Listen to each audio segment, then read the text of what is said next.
Okay, let's talk about this a little bit more, but in terms of inversions. Now, we've looked at inversions a bunch with chords, and even before that, we've looked at inversions with intervals. But I want to talk about inversions one more time, just talking about intervals. Kind of like what we did with the visual landmarks, I want to give you a couple quick tricks to identify intervals, inversions of intervals. So, 4 main points for this video. First, perfect intervals invert to perfect intervals. They're always perfect. Invert this interval, and remember, inverting means taking one note and reverse changing the order is all it really means of the notes. So I'm either going to take this F and put it up an octave, or I'm going to take this C and put it down an octave. Either way, a perfect fifth is going to stay a perfect interval.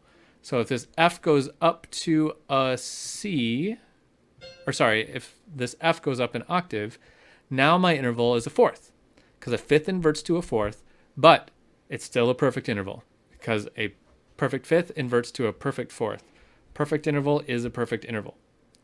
If I do that the other way, and I take the C down an octave, now again I have a perfect fourth, because a perfect fifth inverts to a perfect fourth. It stays perfect. What about an octave? An octave is a perfect interval, right? We just learned that. What happens if I invert an octave? I get a unison, which is also perfect, by the way, right? Because if I take one of these notes and I put it down an octave, I get a unison. I take this one and put it up an octave, I get a unison. So unison is also a perfect interval. Important to remember. Okay, point number 2. Major intervals invert to minor intervals. So here's a major third. If I invert this by taking this F and putting it up here, I now have a minor sixth. Okay, so if it was major and you invert it, it's now minor. Always. Always a major interval inverted becomes a minor interval. Let's look at an interval of a seventh. This is a major seventh.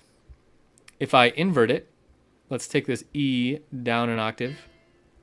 I now have a minor second, because an inversion of a seventh becomes a second, and it was major, so now it's minor.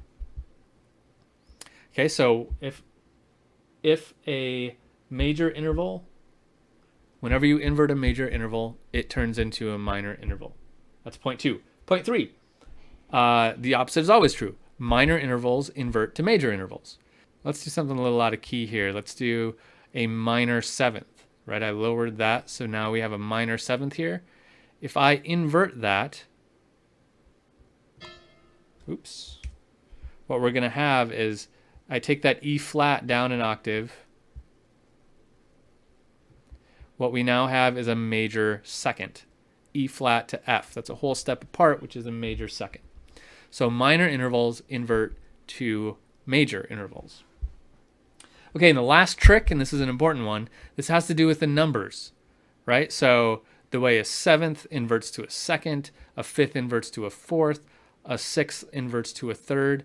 Here's how you remember what inverts to what. Take the two numbers, they got to add up to 9. It's just kind of a weird mathematical thing. Let's go down here. A fifth.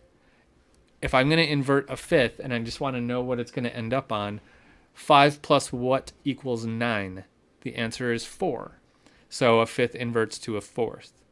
If I take a sixth and I want to say, if I invert that, what's going to be my interval? 6 plus what equals 9? The answer is 3. So it's going to end up being a third. The two intervals just mathematically always add up to 9. Now don't get that confused with adding up to a ninth, the interval of a ninth. That's not true. It's just a numbers game here, not an intervals game. 5 inverts to 4 because that equals 9. 6 inverts to 3 because that equals 9. It's just a mathematical thing. Okay, so remember those things about inversions and you will be in good shape.